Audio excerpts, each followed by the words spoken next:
Let me see something now.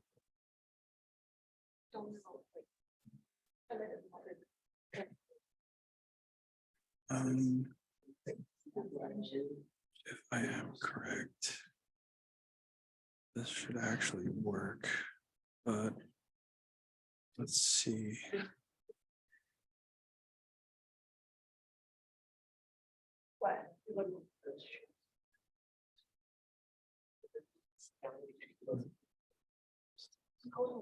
Read this book, but I said that, and then he talks about scientific evidence.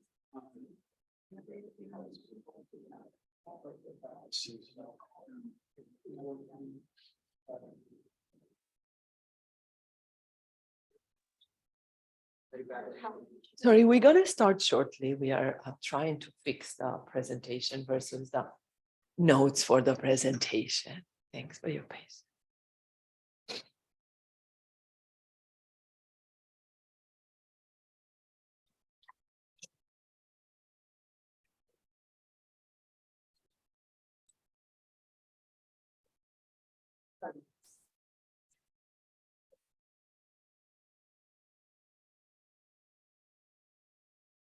Very rules.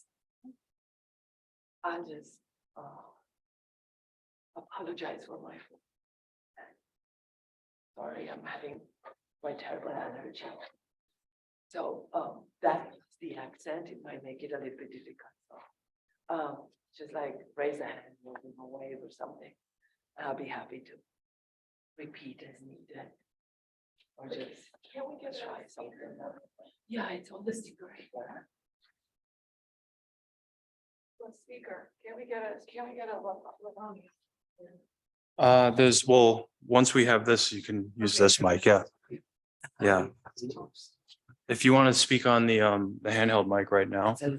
Well, all right, so on wait. the So and today we are also joined via Zoom by colleagues from India, from St. Xavier's College, who is the dean of the university, and is Dr. Dragomir, and a few of his PhD students who helped with the interviews on the ground. So if you would like to know more, if you have questions for that, they have open up biology department, microbiology and environment. So they might be able to like answer the parts where I'm not able to.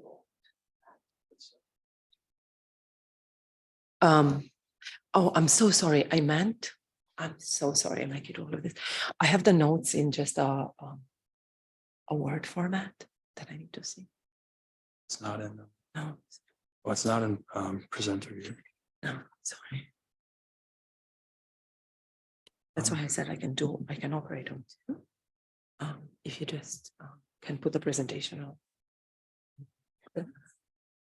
on through this, and I can just click Well, on both. So the notes isn't working. No, it's not in present. Oh, Yeah. The only thing is that this would be showing up.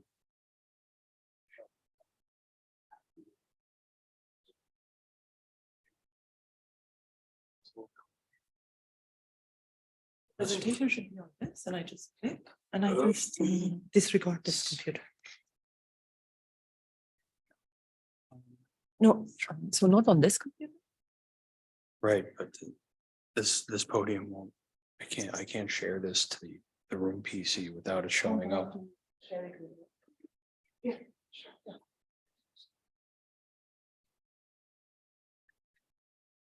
Do you need to introduce me, or can just start talking to the phone? But I mean, I don't have to if you want to, Yeah. you know, I did plenty. If you'd rather. So if you mind, as we are doing this, any of you are. Jackie was very nice. Here, so she has.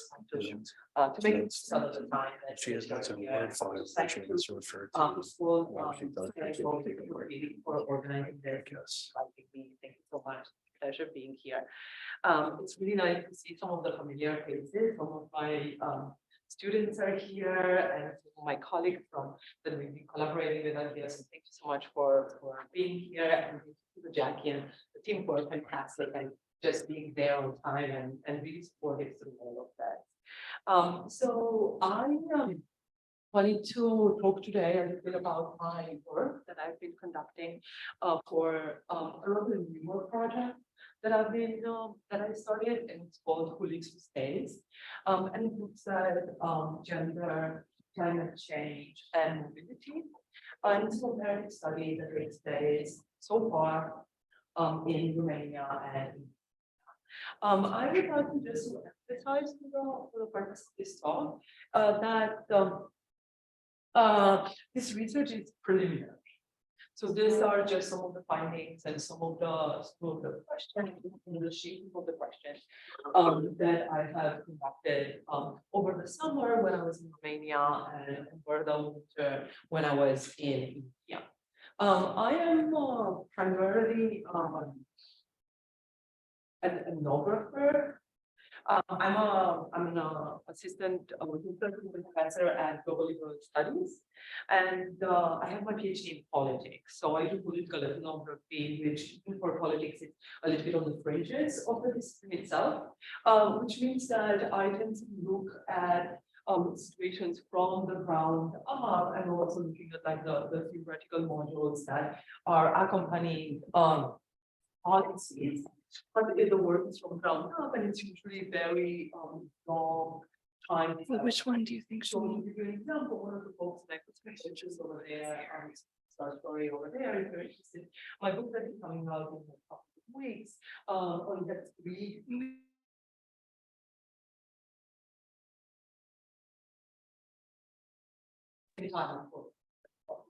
but I don't want to reproduce it, right? And what I ended up finding were the life stories. And those are the life stories of immigrants who decided to join and become citizens in the United States and military service. So one of the ideas was that there was some work being done on how the military chooses one and how it makes them into citizens.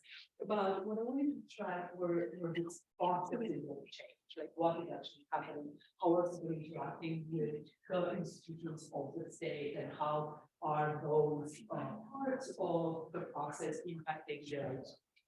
And I'm saying this because the book is coming out soon, but also to say that so far this is the approach that I started within Romania and India with this particular project. So started again like from the ground up and trying to see how to get this like richness of the field and trying to see how the lives of the people have been impacted. Right now, instead of looking at our military service, I've been looking at climate change in particular situations. One of the other things that I will highlight during the presentation today is the fact that, of course, there's slow. I'm probably with the word slow when it comes to climate change because it depends on what is our parameter, right, of thinking about it.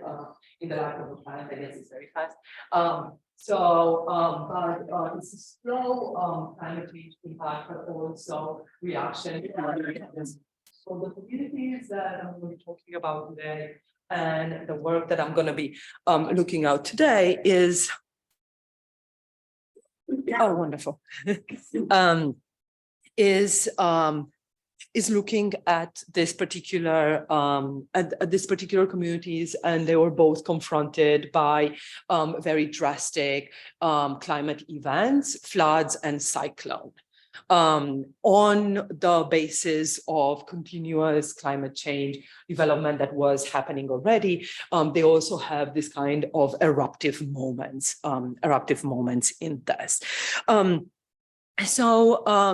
When I started this project, and I will tell you a little bit more about how this is going to how the question itself has changed. I started from the question that I wanted to see how are women impacted by climate change.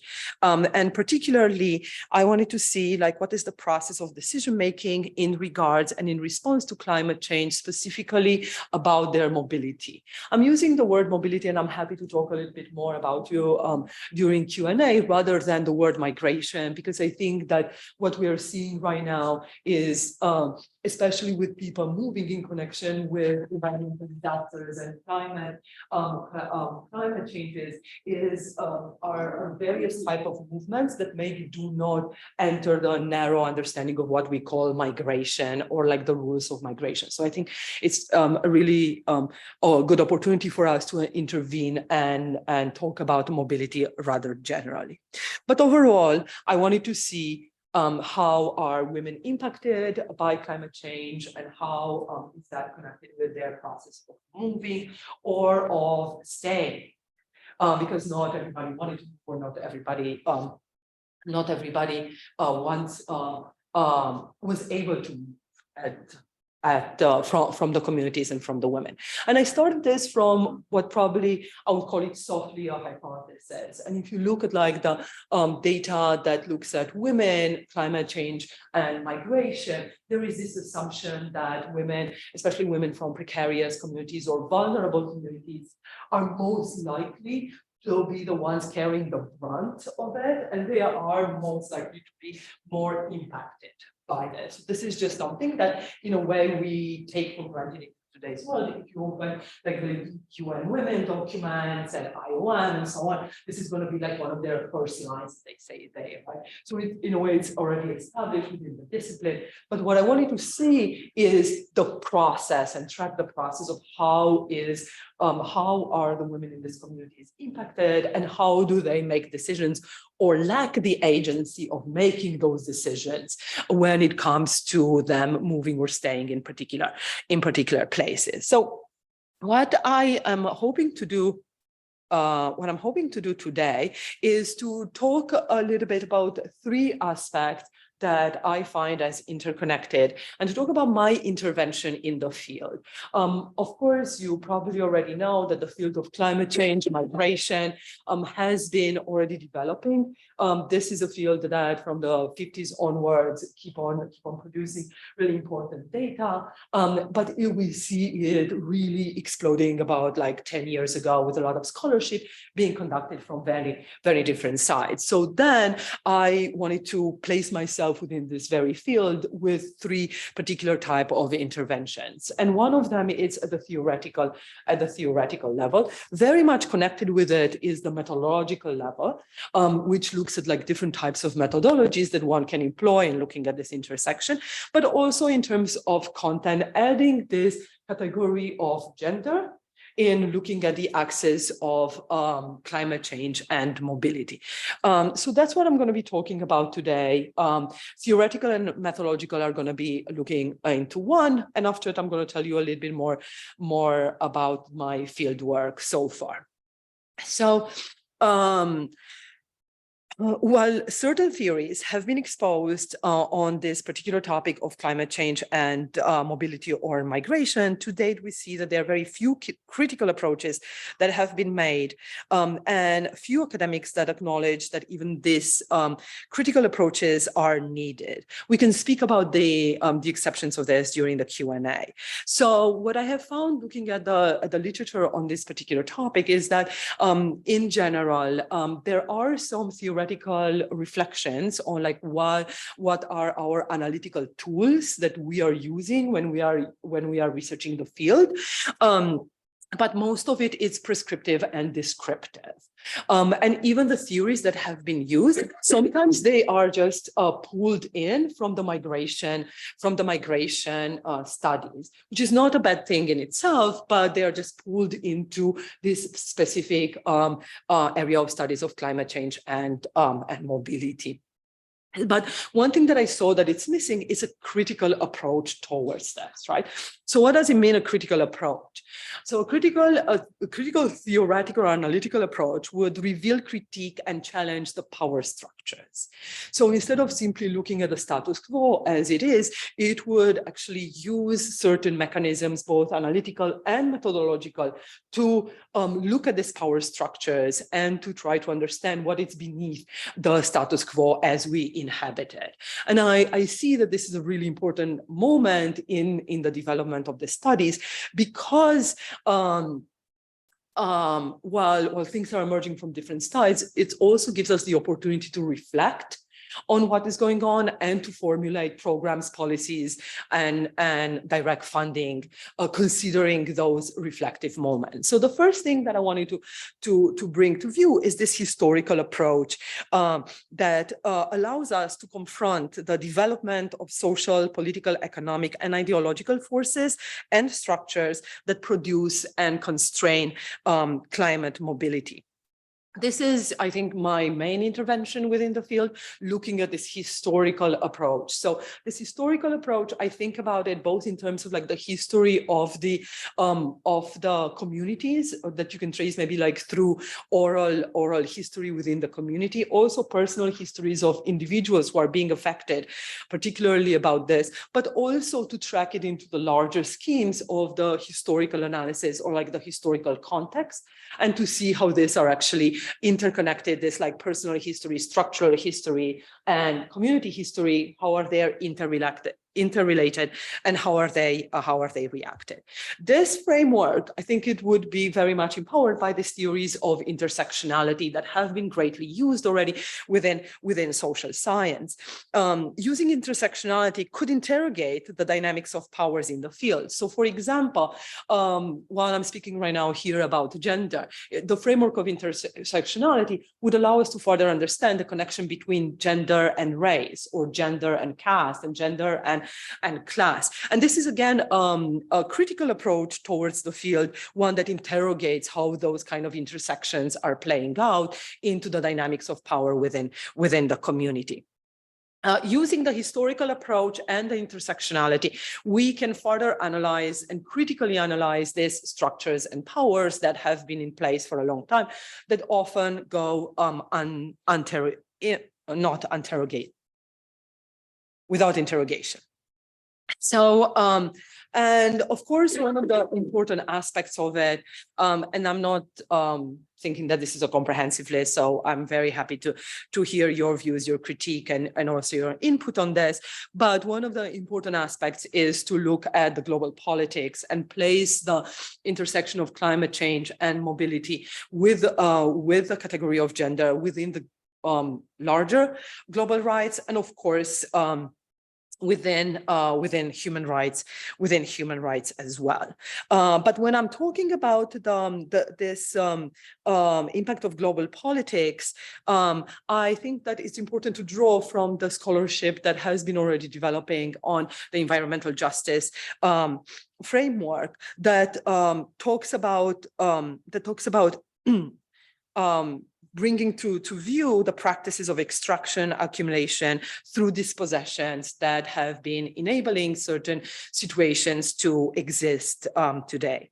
The human rights approach might be an approach which is the next one. The human rights approach is also one that is embedded within the international organizations. And this is maybe like a sticky point for many of you who have a lot of experience with this. But one of the things that I wanted my work to be doing, but also to think through with others on this, is to look at the data that is collected by international organizations. Very often we take for granted those categories that are used, and also the methodologies that have been used. And me, as many others, are very grateful for that, because the data sets that are available are quite amazing, and they empower us to do many things, but at the same time to have this critical approach towards them. And if you'd like to know more like what I'm actually referring to, I have an example from IDMC that we can discuss a little bit more and see like how methodological and analytical approaches could empower us to further the work of organizations, but also intervene in in how do we construct this data sets. And finally, and that's because of my theoretical training that it's in the background, I would like to insist on revealing the ideology or the system of values that is typically lying behind the way that we address, the way we conceive projects, and the way we are thinking about policies and policy making as a result of it. So, of course, I do understand that this kind of an approach is very difficult for any person to take on fully and like develop fully as such.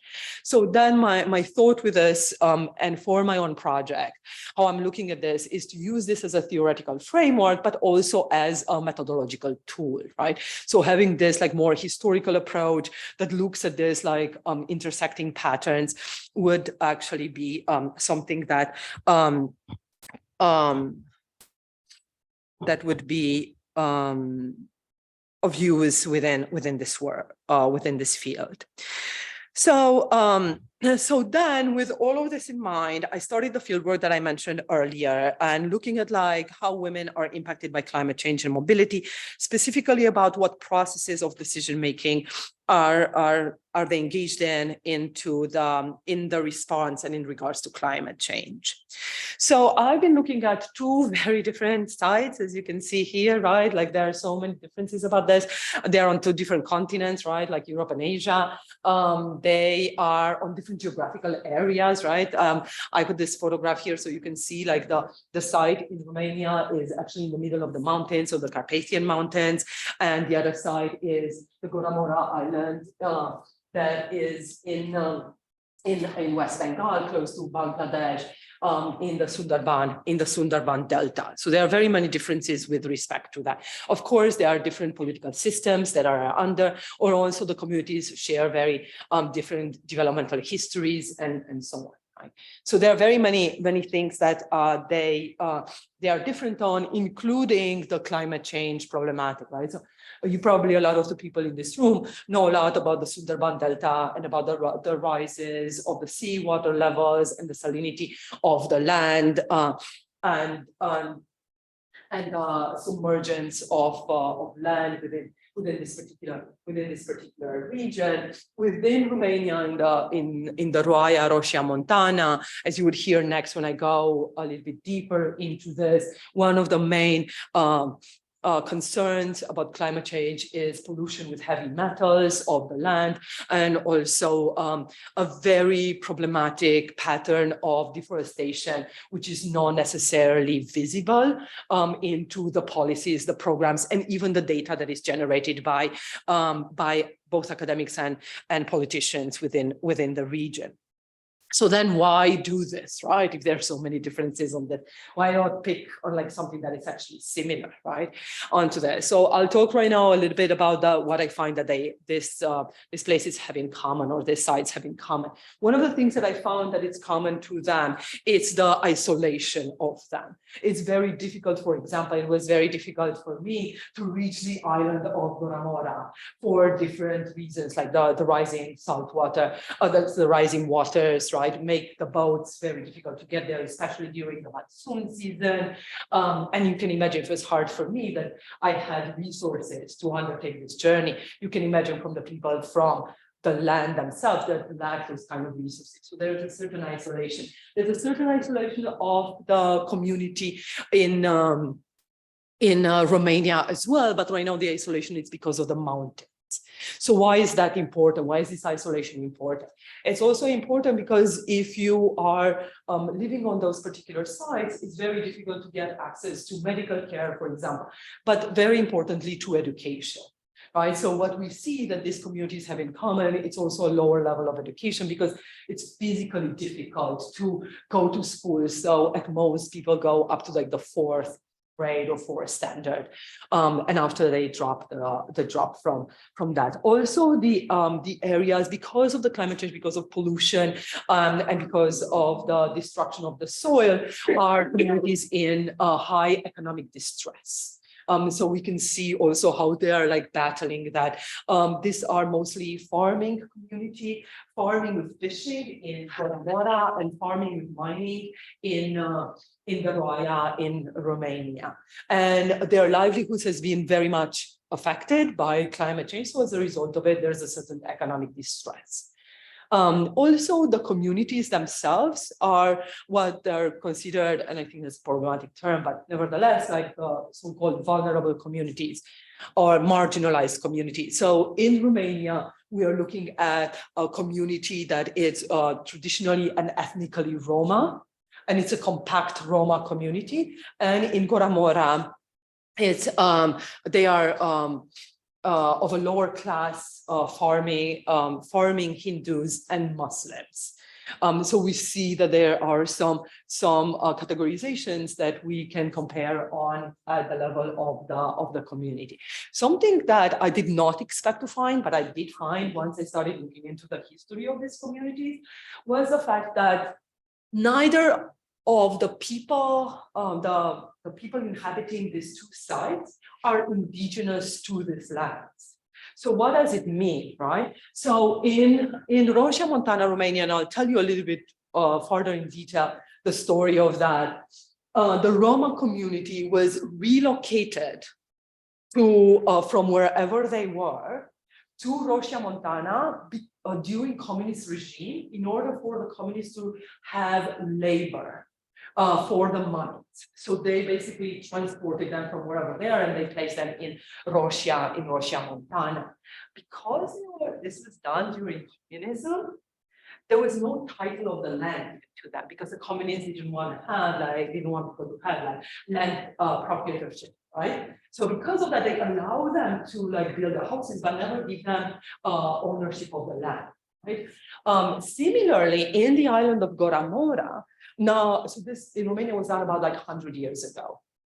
In the island of Gora Mora, about 250 years ago, the British colonial rule actually took people from the subcontinent and moved them onto the island in order for them to grow betel leaf and the other agricultural practices that were deemed as necessary by the British colonial rule, but also to act as watchdogs against the ships that they might be coming from Portugal and so on, so they could act as informants for the mainland and for the British colonial system.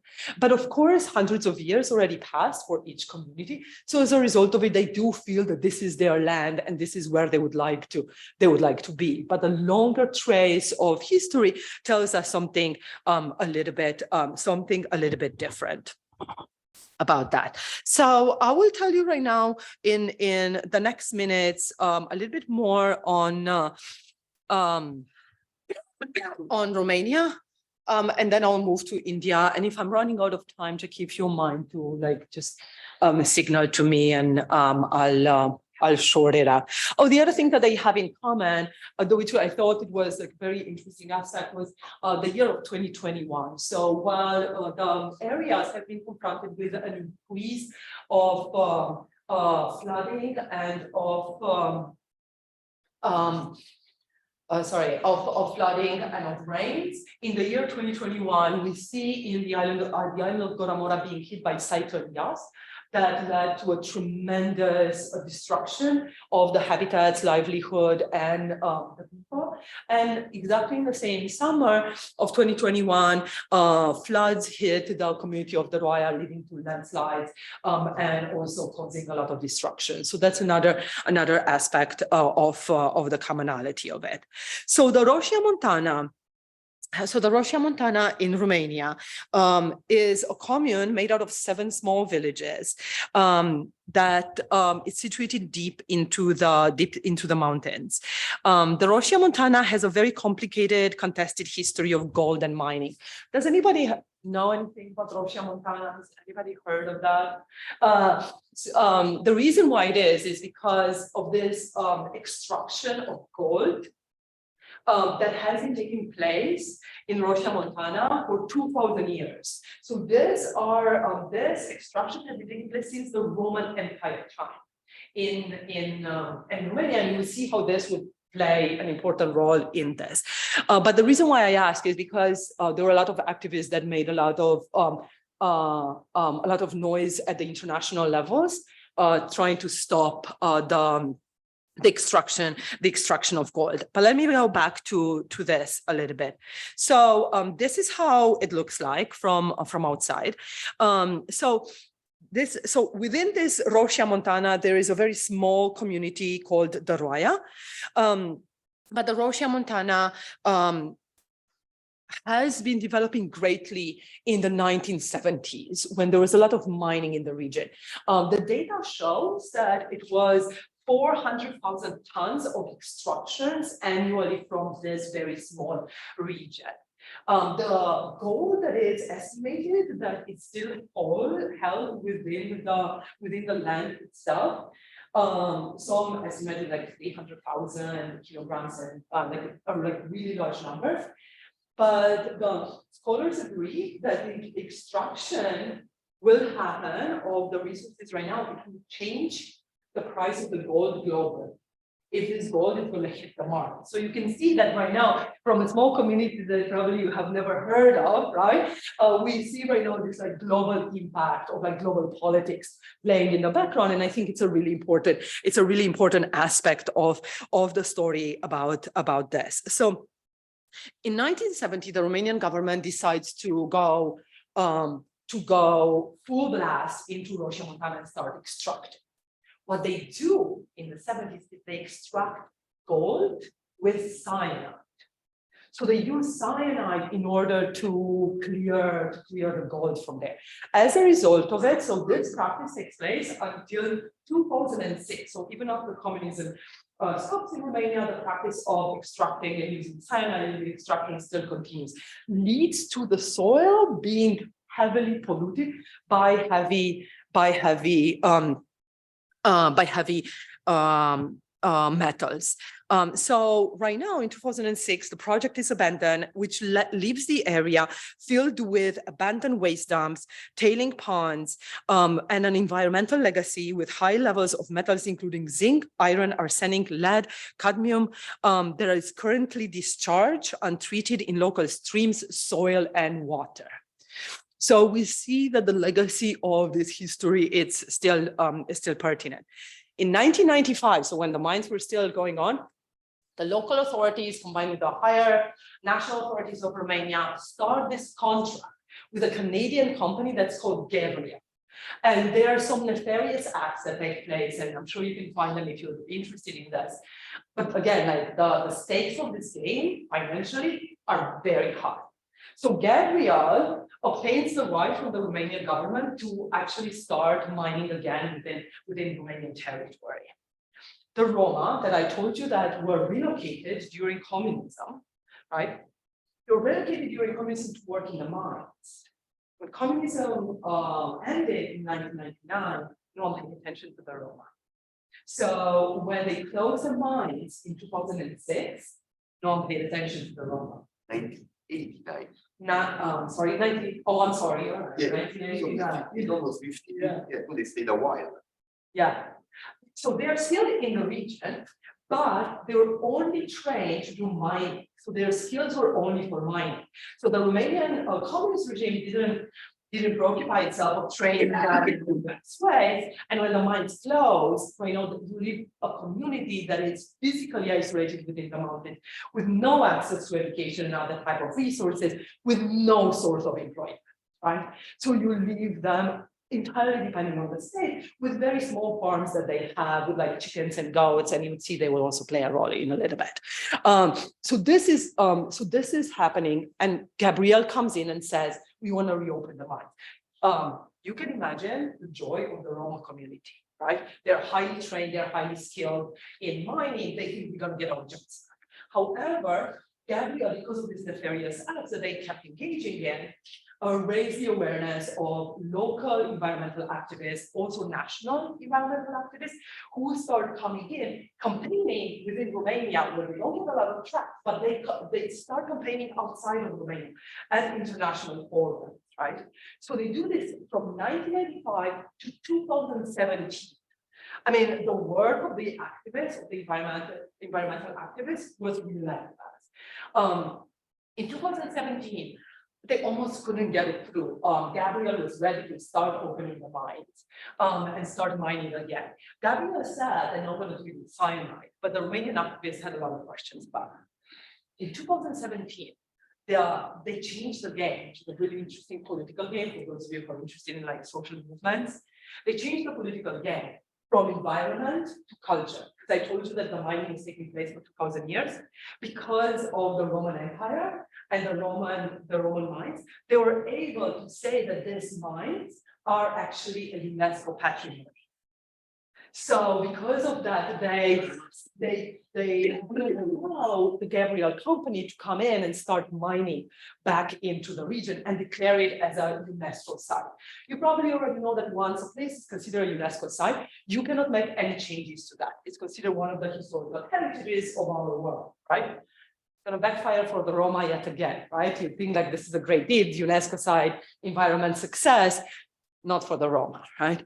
So what's going to happen? So what's going to happen next is that right now, the Roma are in economic limbo, entirely depending on the state, and no longer prosperous and living on this land that is not theirs, right? Because they didn't inherit the land from the communists, right?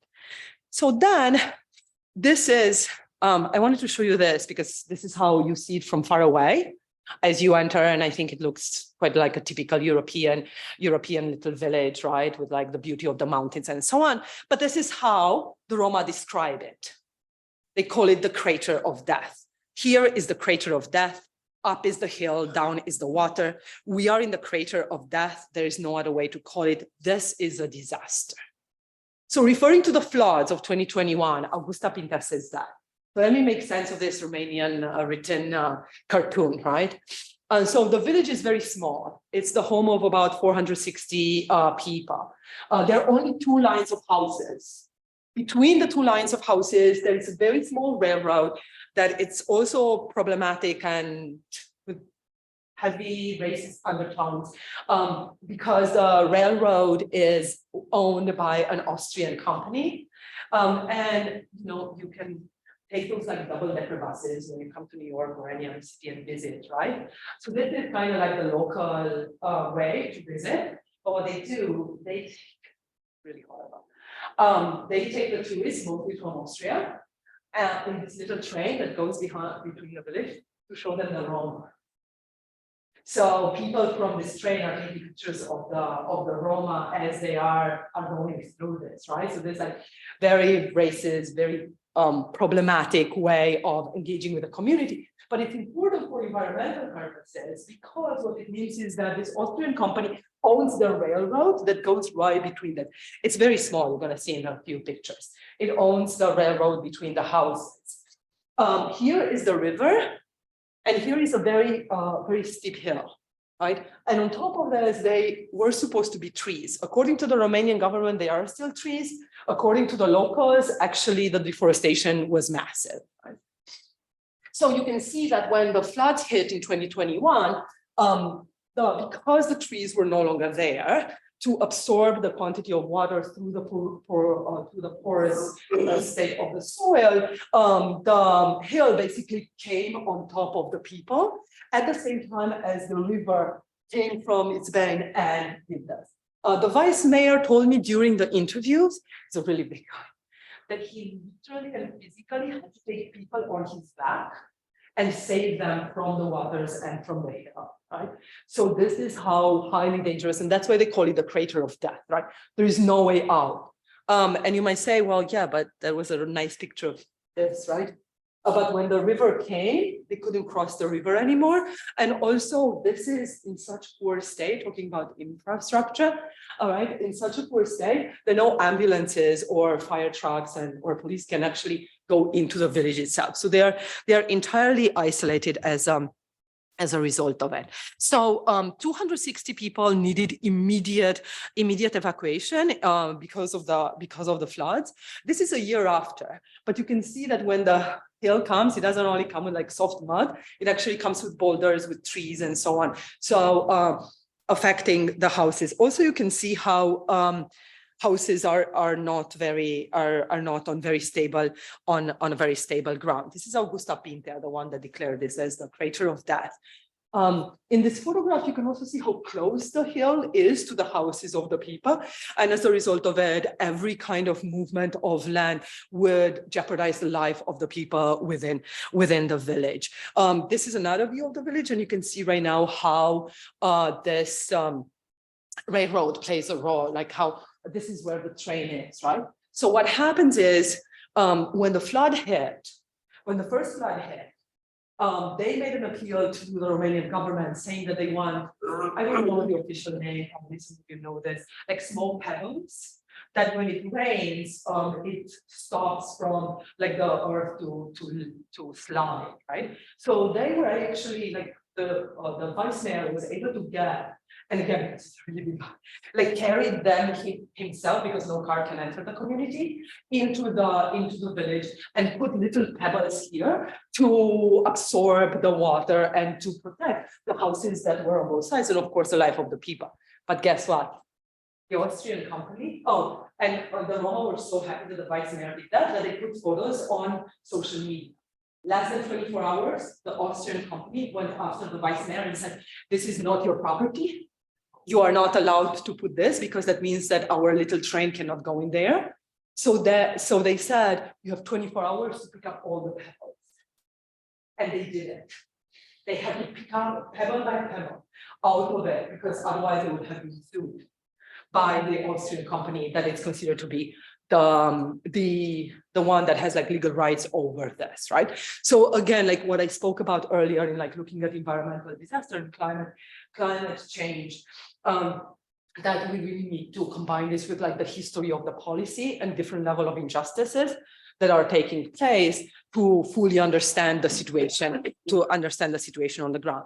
Here you can see the river itself. We have about 15 minutes left, and we can use that for the talk or for Q&A, and I mean, we can run over a little bit, I guess. It's so fascinating what you're talking about. I don't want to stop you. Thing. So why don't I just go a little bit slower and you just talk to me at the same time, right? Like we'll just break it a little bit, because I didn't even get to India, right? So but that's another level of injustice, right? Onto this.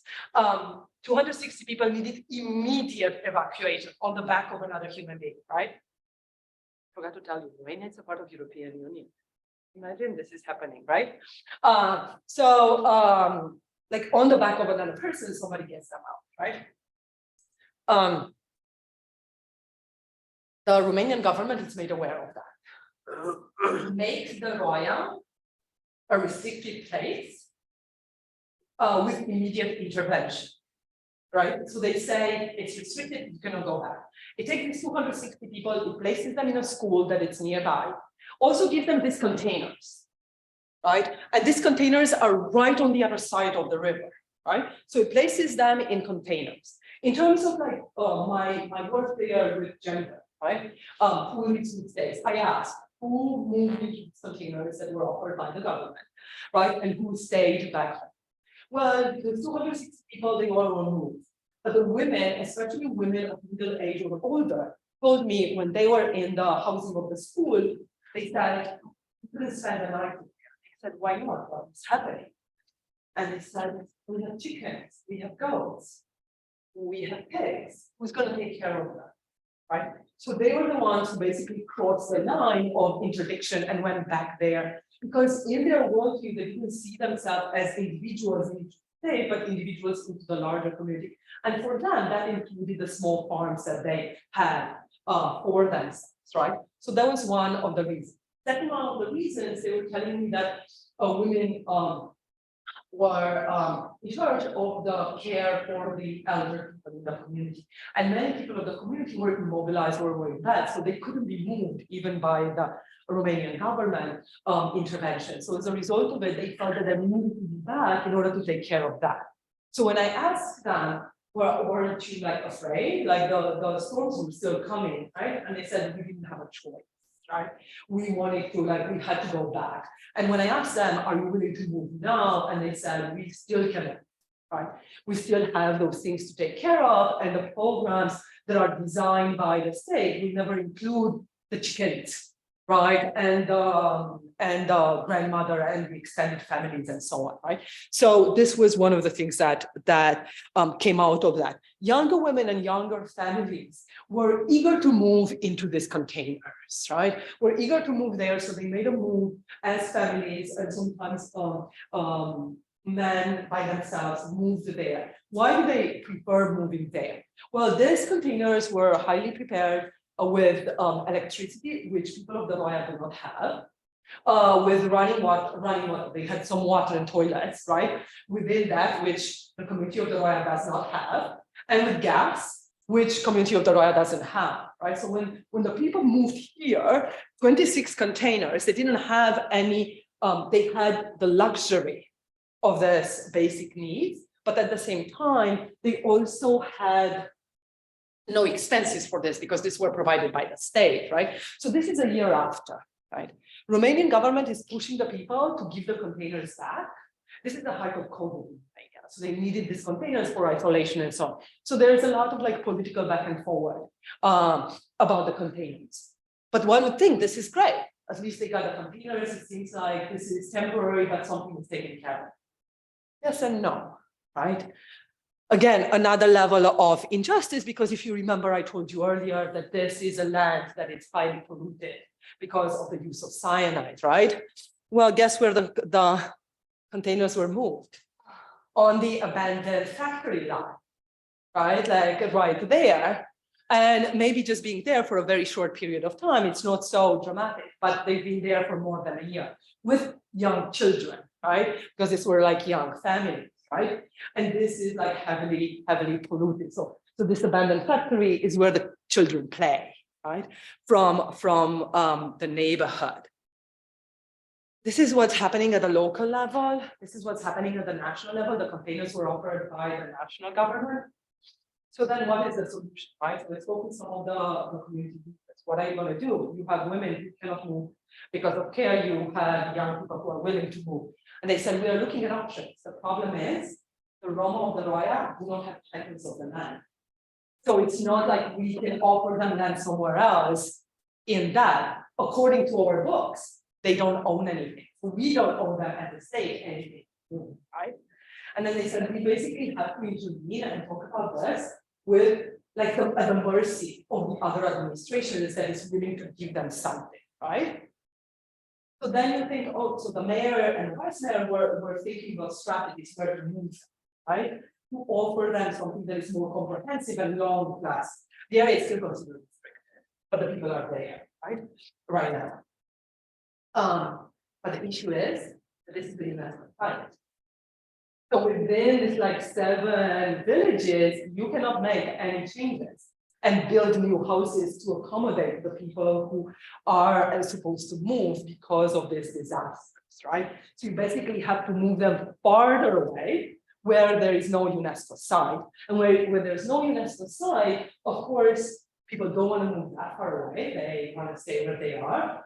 And second, they're going to be moving among strangers, and because of discrimination and racism against Roma, no one wants to have suddenly 260 Roma people living in their neighborhood on a land that otherwise they say should be given to the other Romanians, right? Like other Romanians, because Romania still suffers, right? Like economically and so on. So you can see how this is actually playing such a convoluted role, right? Onto this, and to go back to like that question of like, are women carrying the brunt, of the hypothesis from which we start, right? That are women carrying the brunt? In this sense, they did. But in order to address it, I'm suggesting that we really need to look at this like overlapping layers of historical injustice that takes place both at the global level with the price of gold, with Gabriel, and the national level with the government of Romania, and the history of discrimination of the Roma, and at the local level with that. So when we are placing something like the women within the community, we really need to trace all of these particular aspects. And that's only half of my presentation. But I don't know if we have time for Well, we have about technically 5 minutes left. I guess I don't know if we want to run over. What should we run over or stop? I have to leave at 1, but you are free to do whatever you think is best. You can talk for 3 hours. I'm pretty sure of this. Do you want me to like say a few words about India as well and outline a little bit about India? Yeah, thank you. Thank you kindly for being so flexible about it. So right now we are looking, and I'll be briefer on this side, right? So we are looking at the Goramora Island in the Sunderban Delta.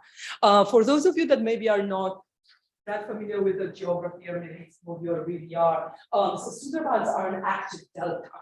So it's alive, right? So what it means is that conglomerates on land are creating islands and they are pulling it back, right? So it's a continuous, like lively process. So some people would say what's happening to Goramora, it's normal, it's an active delta. Put people in an active delta, this is going to happen. Which again, like the tracing back of the history of injustices and of colonialism will play again an important role in understanding the people's presence on this island. I know we have some of the folks from India here, so maybe they would like to intervene. And if you hear me, sorry, I cannot see you on the screen, but like if you hear me, please feel free to intervene. So the island of Goramora in 1975, scientists said that it was 8.51 square kilometers, right? 8.51. But in 2012, it has shrunk to 4.43. So within the span of, my math is not so good, but like, I don't know, like 29 years or so, 20 some years, it's shrunk to like half of its size. So what we see is that different from what's happening in Romania. Oh, I'm sorry, I'm still thinking to tell you something about Romania. So as this is continuously such a tragedy in Romania, and I've been conducting interviews at this point, I was on Zoom with them and talking to the women on Zoom, I realized that there's no attention given to this. So I reached out to IUCN, the International Space Monitoring Center, who responded to me and were willing to engage. But when they looked at the situation, they said, this is the problem of the Romanian government, we can't do anything. So relegating it as such. And I said, but can we at least like them on the map so people know that this is happening with them? And they said the communities. So in terms of numbers and how do we use numbers and what are the categories that fit the profile of collecting data, the community didn't fit. So if you look at IUCN, there's nothing, even though these were the conversations that took place in the organization, right, as a result of that. So there's just something to keep in mind about like how do we measure within this particular frameworks. Here the team from St. Xavier's College has been taking photos of the island and the bites that the seawater is taking from it. You can see here some of the local habitats, and you can see how simple they are. So when the cyclones hit, when heavy rains hit, the dynamic of the people, the people are impacted immediately, leading to this like dynamic of mobility. Just like in the case of Romania, there's a lot of dependency on the state resources for this, but the local people, you can see how they're like struggling and trying to like make ends meet as such. So just in a few minutes, what were the findings of the interviews that were conducted through the St. Xavier team? And one of them was that women of Goramora, even though the patterns of mobility are very high, not like in Romania. In Romania, they just moved across the river with reticence itself, right? And willing to like go back to their houses. Goramora has a very long history of migration, right? It's considered that probably about 3,000 people moved in the past 20 years out of the island of Goramora. And of course, it's a problem of tracking people IDs and so on that makes the data a little bit problematic in that, but we see a large pattern of migration. And I also should say that the people that we interview are the people who stayed on the island. So there's a certain bias, right, within the data that we collected right now. So the women rarely leave the island. And when they do this is at the decision of the men. So the men who were interviewed were very eager to say that this is my decision. And when women were interviewed, who makes the decision to stay or to go, there was no response most of the time. But we started talking about the willingness to leave the island. And this is made out of a very small sample of 21 interviews, right? But 5 said yes, 8 said no, and 3 didn't respond to this. But the men were very eager to tell us what the women want. Right, like that was no response from the women, but the men were very eager to say, no, the women don't want to move, right? So what are some of the reasons to stay, right? The men within the small sample that we did mostly responded using emotional reason, right? We're emotionally connected to this. This is our motherland, right? Like this is how men understood their relationships to the island, right? Differently, the women's answer to the same question was husbands work, meaning outside of Goramor Island. They go and work outside and they come back in the evening or once a week or once a month. We don't decide. We don't decide. So therefore, don't ask me what I want, right? Others said because they do not have any other option to leave the island. So they actually were able to reflect on the opportunities that one has at the individual level about movement across the river. And but also we see that some people said that, well, if the government provides a better place, if there is, we are willing to move. This is very inconclusive, right? These are just like some anecdotal examples of this. But I think these examples also showcase the need for this like long-term approach to this, which you can actually develop a relationship in which you can understand a little bit better how come and what kind of governmental interventions would be needed to for this to happen. So we'll just conclude with this and say that, well, I started by looking at like women and how women are impacted by climate change and mobility. What it became very obvious in the field, but also in the reflections that I had, is that the category of women was insufficient. And rather than using women, it's better to use gender, right? And in this way, look at the structural development of ideology, of patriarchy, of economics, and so on, that would allow us to understand both the position of men and of women and other gender identities within the larger spectrum. And that is important to have this by investigating these patterns and dynamics of power and have this long durée ethnographic approach. I am not naive, and I will just finish with this in saying that I'm not naive to think that, you know, interviewing 20 people would lead to policy changes. Of course, it needs a collaborative approach, right? This should be integrated as part of a larger segment of research that also has other methodological tools and other components that could work together and inform each other and work on this collaboratively rather than separately, because I feel that even to this day, our work tends to be a little bit more in a silo. So that's why I really appreciate being here. And I really want to thank you for all your patience with this very long presentation with my breaking voice. And I really hope that we have some time to talk about. And if you have any questions about Goramor, I'm happy to direct you to Calcutta, where it's almost, I think, 12 o'clock at night. So I would like to thank them for staying so long. Thank you so much, everyone. I'm looking forward to your questions. Thanks.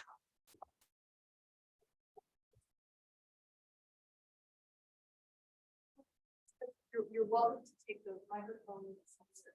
Or we can also have it a little bit less formally. Don't feel intimidated. Hi. I don't know if it comes through Zoom. Yeah, the only reason to use the microphone is Yeah. really better work. Let me do that. Let's Zoom also. No. Hi. Not. Hi. Okay, thank you for the presentation. I was wondering, based on the first example, what are maybe lessons that we can learn in terms of involuntary migration or mobility when we think of, for example, energy developments, phasing out natural gas, and coal. There are whole communities that have been developed around, say, certain types of generation. Do you think there are lessons to be learned from the examples that you have seen, and maybe can inform policies also in other regions, maybe the US, maybe Europe, and so on? Thank you so much. Thank you. That's such a generous question. Thank you for that. Of course, I think one of the challenges that we are all facing is the fact that we are working locally in a global world, right? So at the same, like, we want to make this impact and we want to make this a meaningful impact at the local level, while at the same time we want this to be translatable at the international level or the global level and be applicable in other ways, right?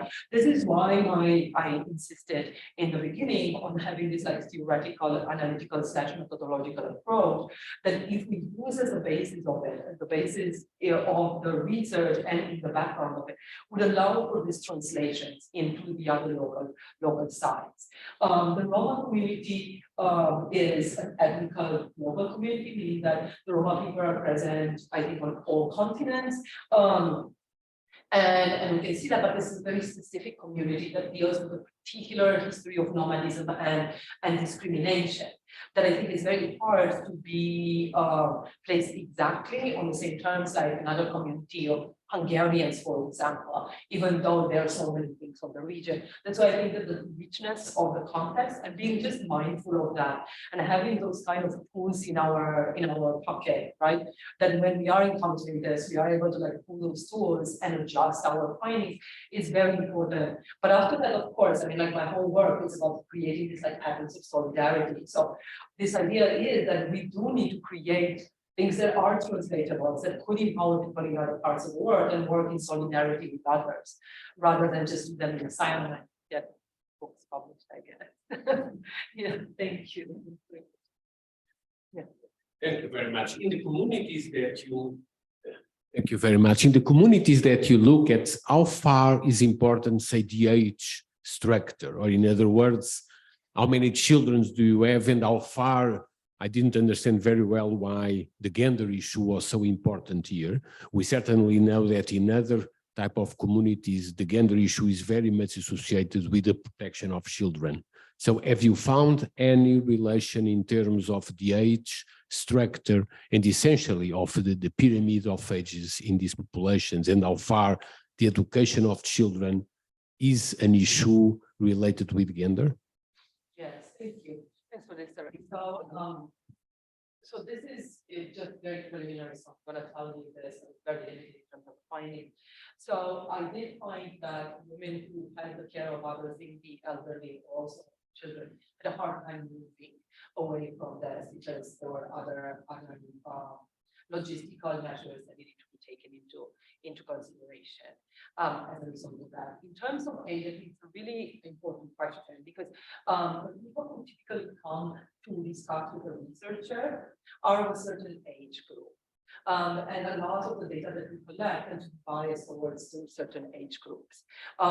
So I think it's really important when we are doing this kind of work to have this intergenerational approach and be mindful of this, because otherwise the biases are really present within this, right? So, for example, in India, there will be people who will speak local languages, very particular to their community, not even the language of the state, and they would be like older with limited education, and therefore people who agree for the interviews are the ones that speak English, or they speak a little bit of a formal language that the other interviewers are speaking, and therefore we're going to get a bias set. And I think this is something that we really need to keep in mind. Sometimes people feel very comfortable in speaking the name of other people, so we get data, but unless we see how the data is produced, it's very difficult to trace it back, right? In terms of gender, this comes from like a larger understanding that I have on this. And one of the surprises that I had was that it's very difficult to find gender disaggregated data in terms of migration. So even though we speak, for example, of like migration continuously, even, like with the United States with the southern border, the data that we collect, we do not yet have the tools to see who's actually of one gender and so on. And as a result of it, there are very many specific needs. So I work on like asylum seeking and incarcerating migrants. And incarcerating migrants for offering services for those migrants do not include tampons or women's menstruation, right? Why? Because there's no disaggregation of the data. So as a result of it, when there's no disaggregation of the data, the policies, the programs, the funding, and so on are blinded towards certain aspects of it. So my interest in gender comes from like a larger aspect of it. I think that the education of the children is an important aspect of it. It's not one that I was particularly focused on, but I can see how this could emerge, especially in terms of like institutional support and institutional transformation. That could be one of the that would be of importance and such. Also in Romania, when I'm saying 460 people live in the Roșia, no one knows. Like literally no one knows.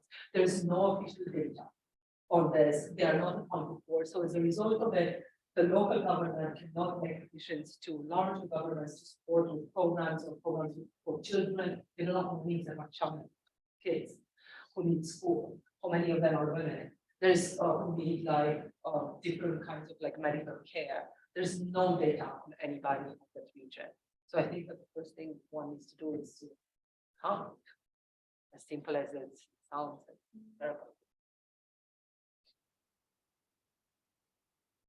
That's like really interesting that it's like because there's it's a really interesting idea that like because there's no data, it allows the government or other responsible parties to just not be responsible for it. And so it's, I guess, an interesting idea, like how do you start incorporating policy to enforce data collection in so that you can then have some action, right? So is that something that you like work on a policy level or collaborate with people, like how to enforce this data collection and enforce that into policy? I mean, or do you know anything about that? I'm very ignorant with this. But like it's such an important area of work, especially with, I know a little bit about Romania on this, and I know a little bit about the other card in India, but in Romania, it's really difficult for many reasons. One of them because of the isolation. I got very sick getting to the Roșia. The roads are very steep and the altitude is very high. So it's physically extremely strenuous to actually get to those locations, right? So there is a certain invisibility that comes with it. With respect to the Roma community, it's very difficult for the Roma to become a part of the census because of the historical discrimination and racism. So there are very many theories about this, but I will tell you one that it's sometimes invoked by one of the sociologists of Romania, saying that the Holocaust, it's a living memory for the Roma. This is only 2 generations away from that. When they were asked what community and what ethnicity they are from, they still have those memories of it. Because in Romania, that was the Porjamos or the Holocaust of the Roma, right, that killed them. So as a result of that, the Roma communities, many people in the Roma communities, of course, things are very different, right? In different parts, feel very reticent and collaborating with the state and giving their information and becoming a part of the census, even though they understand that at the policy level, this is actually needed. Moreover, Romania has programs and policies to help the Roma, but most of the time, Roma do not want to identify as Roma, to self-identify as Roma, even though the others identify them as Roma. So it's a very problematic area that it's not. Are they Jewish? Is that why from the Holocaust? No, because of being Roma. Okay. Roma was one of the categories of extermination, unfortunately. Yeah. Is this what's considered gypsy? Is this right? So the G word, that's typically called, is right now transformed by different means from like the ground level and like the activist level into the Roma that is sometimes accepted, sometimes not, depending. But you are correct to reference to it and to the historical use of that terminology. It's like not a good word to use. It's very similar to the N word in English. So it depends on like where you situate yourself within the political sphere. Probably people will abuse the term, or sometimes, but in India it's very much used as one of the classic terms of defining individuals. So in Europe, it became like a negative term. But in India and other parts of the world, actually, it's used differently. There's a whole politics of naming. The term isn't specific to Eastern Europe, then it's used in other parts of the world. I didn't realize that. Yes, absolutely. Absolutely. So the Roma is a global community that also is present in that. There's a lot of confusion in Romanian Roma. And that is a confusion that Europeans make all the time between the two, but they are ethnically different communities. So the community of the Roșia, it's ethnically Roma and Romanian citizens. The other villages are Romanian ethnic and Romanian citizens. So I know Eastern Europe cares about this and holds on to this categorization very, very tight, right? Onto this ethnic categorization. Yeah, I hope it wasn't very confusing about the Roma and of Romania.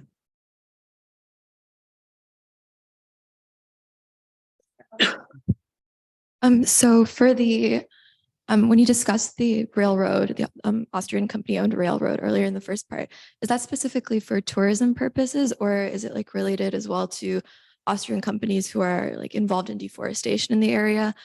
And then also in your research, did you come across like the impact of deforestation specifically on the Roșia area, or just in any surrounding areas, and like how it impacts mobility and displacement? Thanks. That's such a complex question that also I do not have very precise answers to, but the Austrian company, as far as I know, only took ownership for some hundreds of years or so of the small railroad, right? So because it's a railroad, it is the property of the Romanian state, but they can use it for a number of hundreds of years as a result of it, as it's theirs, right? The deforestation happened at the individual level. So what happened, the Roma didn't have any land ownership. But during communism, the communists took the land away from the people that were there. After communism falls, people get their land back. So they get the forest that is right above the Roma communities. But instead of getting it individually, they get it as a group. So because of that, Romania, it's quite fascinating, the history of Romania forestry. Because when everybody was cutting trees like crazy in the 20th century, Romania was not. I think not even in your wild guess, can you guess why? Because our Romanian dictator, Ceausescu, is crazy for bear hunting. And for bears to be proliferant, they needed those forests, so they needed the trees. So they made it illegal to cut in Romania for like 25 years. So when Romania emerged from communism, we had all the forests of Europe. And Europe and Germany and the other countries already cut so much of them, and we had them, right? But right now, after communism goes away, right? We have the land going back to their original owners. So as a result of it, they think that they can cut it however they want. The Romanian government, it's still saying you cannot cut officially, or they actually mark the trees, physically mark the trees, you can cut this or not with an axe. But there was a lot of abuse, especially in like the late 90s to the 2000s, there's a lot of abuse. And people said, but this is my land, it's my property, I can say to whomever I want, right? And there's like poverty at the same time, so can you really blame them, right? So it leads to like a tremendous deforestation. But when I tried to get official data on this, I was also quite fascinated about this like process of deforestation, not deforestation during communism. They told me that the data that they have does not show any deforestation in the area, right? So the university that does the study and puts all this information online shows the area to be completely green, like it was 30 years ago. But the locals are telling me, no, this you see here is their terrain. We didn't have it like that. We used to have trees, right? So there's definitely this kind of practices of corruption and injustice that are visible also within the data collection of that I think needs a lot of teasing out. But remember, this is an area that's very rich. So the political game is very high, and people also from the region were very reticent to talk to me because they really scared for what's going to happen to them if they start getting this is big game, right? Like at the international level. So this is just something to be very mindful of, I guess, you know, like of all of the intersections. I wish I would have an easy answer. Or maybe not, you know, because that's the story, you know, to that, but it's puzzling. Before we do have to go soon, I just want to ask like Dr. Arup Kumar Mitra or Dr. Sanjana Ghosh, if they would like to say anything. I don't even know if they can maybe have us, but Dr. Mitra is here, and he is my research partner in India from St. Xavier's College, and he and his team put so much of the data together, and I cannot even start showing my gratitude towards all their work that they have been doing while I was in India, and also after I was in India, and like working with the data and so on. So thank you so much, Dr. Kumar Mitra, for being in here so late, and of course for all the help. I was wondering if there's anything you'd like to add for us. Yeah, actually, can you hear me? Am I audible? Yes. Yeah. So the most important thing, as you were telling, that women cannot take any decision, and very importantly, they are not showing any mobility. People mostly, they come to the mainland for the job, and then they stay back, and frequently they don't come, and they only come back during some occasion or during some festival. And for those families who have actually migrated, they have only the land there, because after every time there is a cyclone, the government gives some help. So they go there just to receive that. So as a matter of fact, the condition is worsening because of frequent cyclone and disturbance. Every year it is coming, and the agriculture has been devastated. So that is the situation, and many people know about this, that this, what is the future of this island, but they are helpless basically. Yeah, thank you. One of the things that I've seen a lot in the interviews that were reflected, at least once within the interview, there was a cry for help from the community themselves. And I think that this is one of the perversity of human rights regimes, that we go into the communities, we look at them, they get so much help, so much hope in us, like maybe able to do something, and there's nothing to be done. Sunderban Delta was used, I think, I don't want to make up numbers, but at least 15 years ago in the IPCC. It's typically used as one of the committees from the United Nations to showcase sea level water rising, destruction of soil, destruction of communities, breaking families, famine, and so on. And it's one of the cases that the people use it to illustrate that. And at the same time, there's like no programming that is made in a way that is sustainable for them to do this. So I think the diversity of it is right.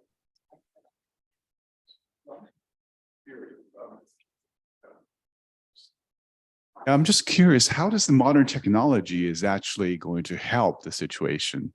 For example, people are using social media, cell phones, or infrastructure. I mean, there's a lot of modern technologies out there.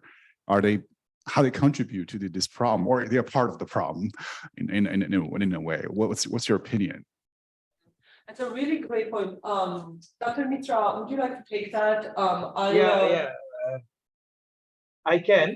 Definitely modern technology communication has improved. So that has helped the old parents to communicate with their son or daughter staying in the mainland, staying as far as Delhi or in Kerala. They can communicate, they can talk, and they can actually know about their difficulty, and they send money. So the communication is there. One important thing is that the most important thing that they don't grow their food, they don't have adequate food, they depend on energy, they depend on rice, for example. All they have to import from the mainland. So what they need is the little amount of food that they can grow and they can be of their own. because there is no other livelihood apart from, some women worker working on some sari, jari work they call it. Otherwise, there is, as she has pointed, Dr. Christina, the betel leaf plantation, but after every time there is storm, it is devastated. So modern technology is only helping them to communicate. Thank you. Thank you, Dr. Mitra. And I think, I don't know if that's what maybe you were thinking about this, but it made me think that, yeah, like probably about our social movement from the region to raise awareness about their situation could maybe be ignored, right, through the use of social media right now. It's one of the things that I wrote about in another book about the Romanian community.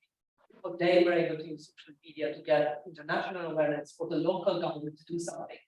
Right, so I think that's an excellent idea, an excellent thought, but I'm not very sure. I think that still this kind of mobilization on social media, it's done with the people, but with the help of the elite. Or at least that's my experience, right? So you kind of have to have those like trained elites, or partially trained elites, able to start the process for the others to join. And it seems to me, but this would be a really important area to investigate, I think. To see like how is that and where is that? It might be in Bengali, it might not have access to myself Bengali, but that's just something to be mindful of, right? That is maybe a different type of technology. Do they have Wi-Fi, Dr. Mitra, on the island? No, they don't have Wi-Fi. They have internet data in their phone. Even they don't have laptop also. They don't have a few. There are 1 or 2 computers in the school, but they don't have Wi-Fi.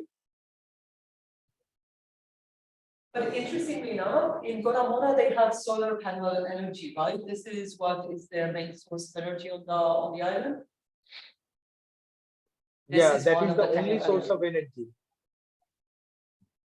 Which is difficult during the cyclone, of course. And during like other floods to be, since it's the only one, but we can think about like the technological development that is actually supporting the island. Yeah. Also, Dr. Mitra is very modest to say, but he has been working as a microbiologist and his team is for microbiology, developing and you can correct me, I'm probably going to get this wrong, silent-resistant bacteria, and he's working with developing spirulina that after that people can use and plant and farm spirulina that after that they can sell and make it a part of their livelihoods. So he has been testing a lot of this microbacteria, that it's friendly microbacteria, that it's saline resistant to actually produce some change into the life of its and not just have this extrapolating effect that we sometimes have as researchers when we go. Eve, please. I have I have a question about your observation of their overall happiness, like mental well-being. Because when I was visiting the Iquitos, Peru, the indigenous tribe, even though they don't have much materials, but they were very content. And the people who moved to towns to like make money, some of them actually have come back to their own tribes to like sustain themselves. But like maybe they have better conditions because they like farm certain foods that they can eat, and they also fish. So and have some. Maybe that's about Guatemala, but this is such an important aspect. I'm so glad you asked that question. When I was in Roșia, at one point, this was a summer day, at one point it just started like drizzling a little bit. And I was speaking to the women in the community. They went almost in panic attacks. I mean, the trauma of the floods was so pertinent that it was just drizzling and they couldn't even continue the conversation with me. All they were looking at was in the sky. And to me, and I don't have any training in this, was signaling that this is needed for us to look at like the mental health. We look at the economic aspect, the political aspects, but we are not looking at mental health because these events like cyclones and so on are really impacting people's mental well-being for such a long time. And then I'm thinking about this right now because of the urgency of that.